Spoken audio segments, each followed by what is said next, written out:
From the Bay Area to the beaches in San Diego and all points in between, let's ignite the filter.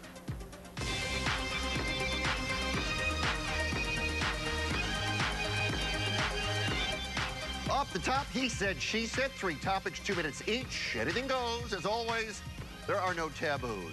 So every once in a while, you curse, who gives a? You know what I mean?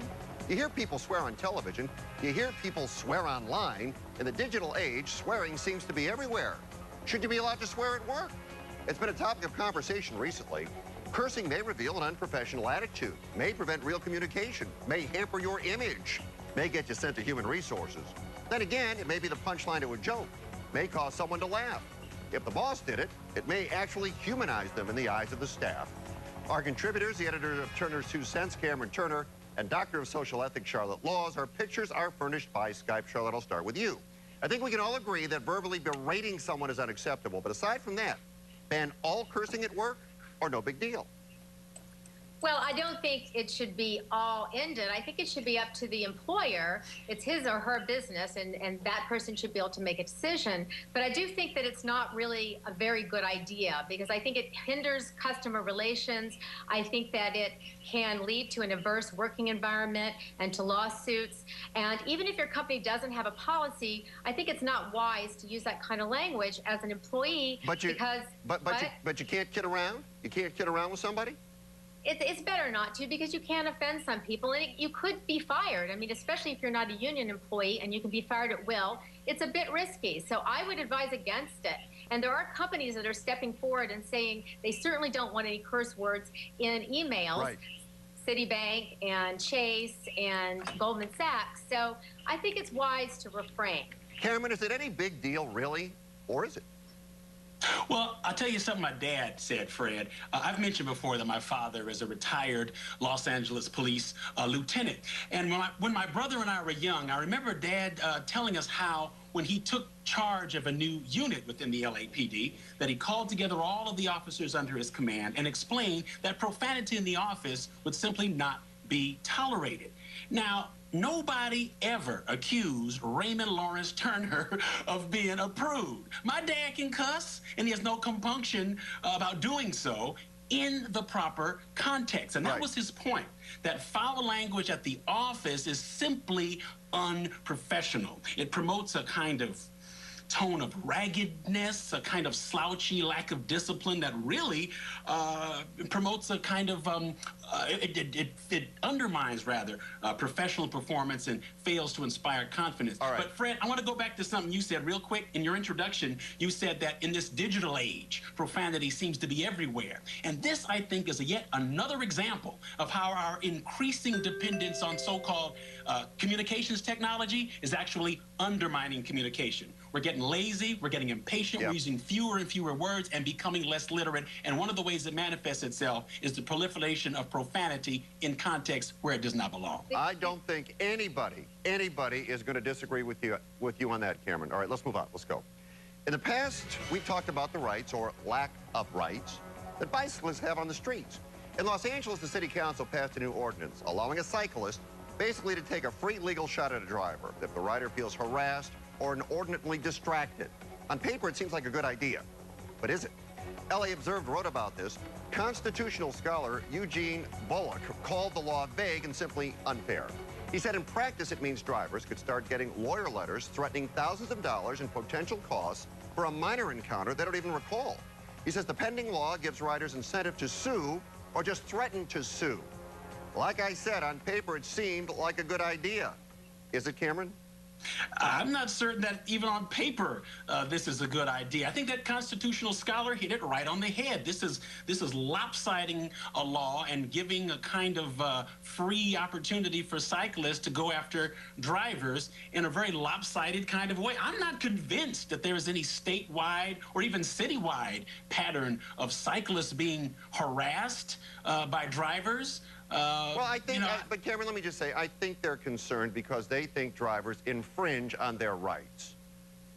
Well, I think, again, that's a perception of one side. I think a lot of us who are in cars get very uncomfortable around certain cyclists because of the way they may whiz in and out of traffic and so on, with a kind of lack of regard for what autos are doing. So I don't think that as I say, I don't see that there's some sort of pattern of drivers harassing cyclists, so we have to pass legislation to clamp down. This is nonsense, in my opinion. And there are laws already there to prosecute, and if a driver, infringes upon a cyclist or something. But building in this right to sue, to me, seems ridiculous. All right, let's go. Charlotte, what do you think? No, we already have, I totally agree. We already have laws for assault and battery. And what this was the city council saying we want to cater with special interests. That's what this was all about. If you look at the council file, you'll see that the bicycle advocates showed up in force, and that's what they spoke on. And what's really needed is just education. I don't think people realize, I didn't even realize until this law came about that there was any sort of a problem. So that's what it is. We need PSAs. We need people to understand road etiquette. Don't be cursing at the bicyclists, for example. Let me just say this, and I understand what you're saying, and by the way, I think that makes sense, but here's really the bottom line, and you can disagree with me. I think it's dangerous to ride your bike in traffic. I mean, I do. Everybody's got a tank, and you've got a scooter. Things can happen. Car accidents occur when they crash into each other. I mean, if you're riding a bicycle, I think you're just a sitting target.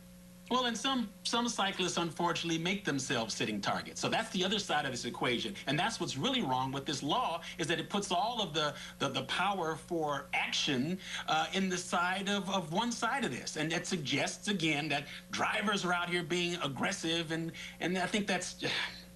We want to encourage people to ride bikes, and I think a lot of the roads are not really conducive to bicycling, and I think that's really where a lot of the problem lies. But I don't think the city council or any other entity in California should be making additional laws. We're drowning in laws. We have way too many, and so we need to reverse that trend. All right, you both agree on that. Let's see how you feel about this.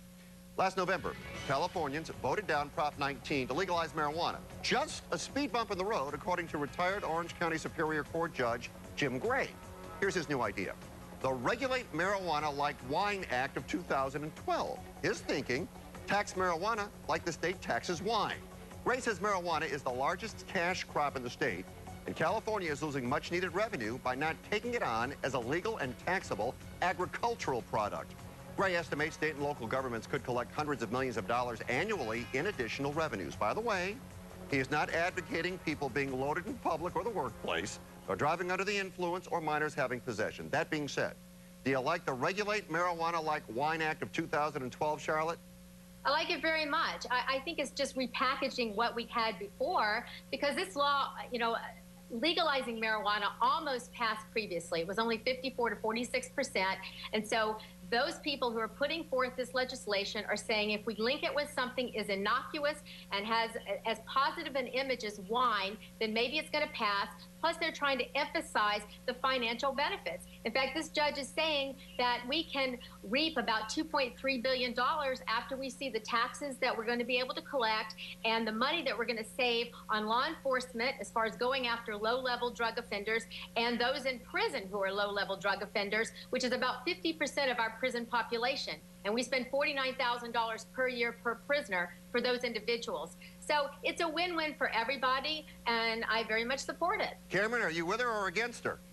Well, I think Charlotte broke the statistics down very well, and those numbers speak for themselves. This is what Judge Gray was referring to. I mean, he is one of a long line of, and if you'll pardon the expression, a long line of sober thinking experts who have pointed out these financial benefits.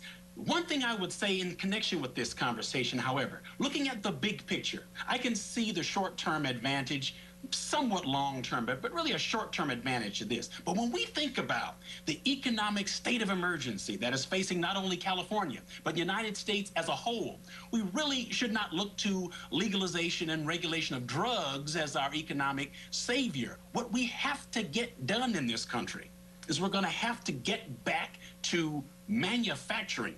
we are going to face the fact that manufacturing has been really killed off by U.S. corporations, which are more concerned about their profits than the overall well-being of the nation. That's our problem. That's why state of California, the United States as a whole, is in this constant position of trying to figure out where we're going to get revenue. Not enough tax revenues being generated because not enough people are working, not enough making enough money, and we're not putting enough into the economy. That's the big picture that we must address. And it's so much bigger than this issue of whether or not to regulate marijuana to provide some short-term revenue for the state. Cameron, 10 seconds, and I mean it. One question. If this were to solve the debt crisis, would you say yes or no? 10 seconds, Cameron. 10 seconds. Hey, solve the debt crisis. Yeah, if it would, we can solve the debt crisis by stop spending so much in Iraq. We can solve the debt crisis. All right, that's it. Cameron, Charlotte, well done. I'll talk to you guys again soon.